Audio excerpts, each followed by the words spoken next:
আসসালামু আলাইকুম। আজকে আমি বানাবো একটা মজাদার নাস্তা, তার সাথে কিছু কথা বলবো। বাংলাদেশের সালমান শাহ, যাকে 29 বছর আগে পরিকল্পিতভাবে 12 লাখ টাকার বিনিময়ে হত্যা করা হয়েছিল, 29 বছর পরে কিন্তু তার সেই কথাগুলো বেরিয়ে এলো। আসলে সত্যির কোনোদিন মৃত্যু নেই, এটাই প্রমাণ করে। আর আমরা বাঙালিরা সবসময় একটা ভুল করে থাকি, মানুষ চলে যাওয়ার পরে তার গুরুত্ব দিতে শিখি, তার মূল্য দিতে শিখি। আসলে এটা করা ঠিক না। আর বাংলাদেশের শাকিব খানের সাথে যারা সালমান শাহর তুলনা করতেছেন, আসলে এটা করা ঠিক না। কারণ আমরা ভারতীয়রা শাকিব খানের অনেক মুভি দেখে থাকি, তিনি কলকাতাতে এসেও কিন্তু অনেক মুভি করেছে।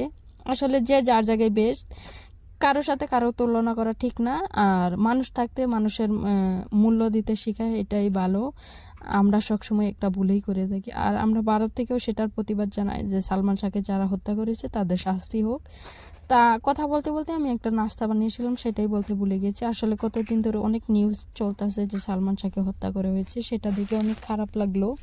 তো আমরা ভারত থেকে প্রতিবাদ জানাই। আর ভালো থাকবেন, সুস্থ থাকবেন। মানুষ জীবিত থাকতে তার মূল্য দিবেন। আল্লাহ হাফিজ।